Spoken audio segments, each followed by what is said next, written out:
Karen bulldozed a ranch house without permits, didn't know the owner was federal intel. The sun beat down on the cracked Wyoming soil, where Karen Whitaker stood, arms crossed, her designer sunglasses glinting with defiance. The bulldozer's engine growled behind her, a hulking beast that had just torn through half of a modest ranch house. Dust hung in the air like a bad omen. Karen, a self-proclaimed land liberator, had bought the adjacent plot and decided the neighboring Hoshan eyesore she called Ithad to go. No permits, no warnings, just her unyielding will. She'd been live-streaming the demolition to her 10,000 followers, preaching about reclaiming her view. But now, the air felt heavier than her bravado. Across the churned-up dirt stood Jack Ramsey, the homeowner, his weathered face tight with rage. He wasn't just any rancher.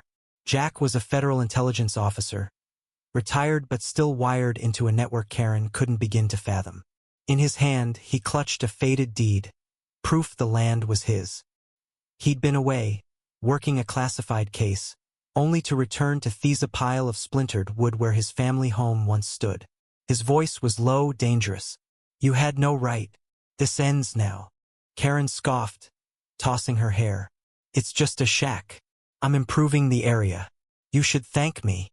Her followers cheered in the comments, egging her on. She didn't notice the sheriff's cruiser pulling up, or the way Jack's eyes flicked to it, calculating.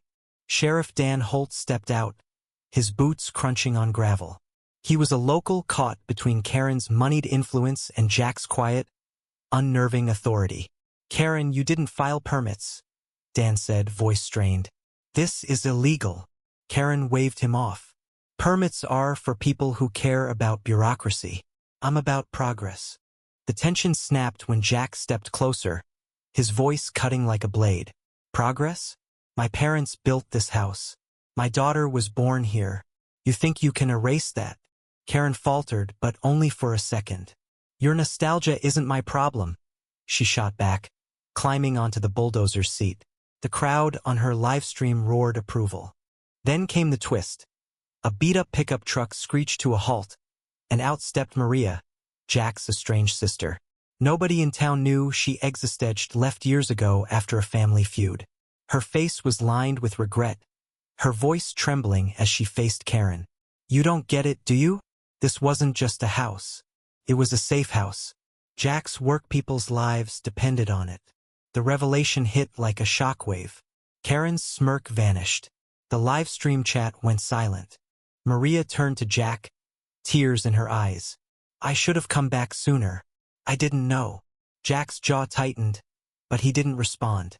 His silence was louder than any accusation.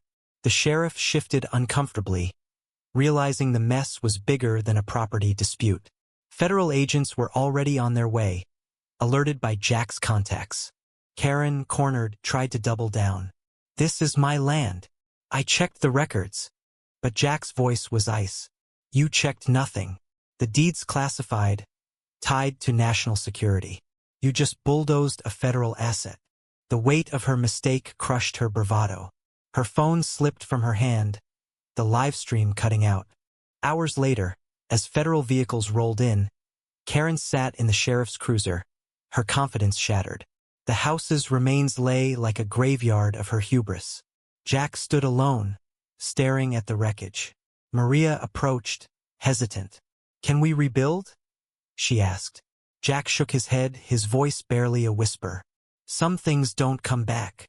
The sun sank, casting long shadows over the ruined land. Karen faced charges trespassing, destruction of federal property, maybe more. Jack faced his own loss, a home and memories reduced to rubble. Maria's return, meant to heal old wounds, only deepened the tragedy. The town watched, divided. Some saw Karen as a reckless villain, others as a misguided dreamer. In the end, the land stood silent, a testament to pride's cost and the fragility of justice. What do you think was Karen's defiance, a stand for freedom, or a reckless disregard for others? Share your view on where justice lies in this tangled mess.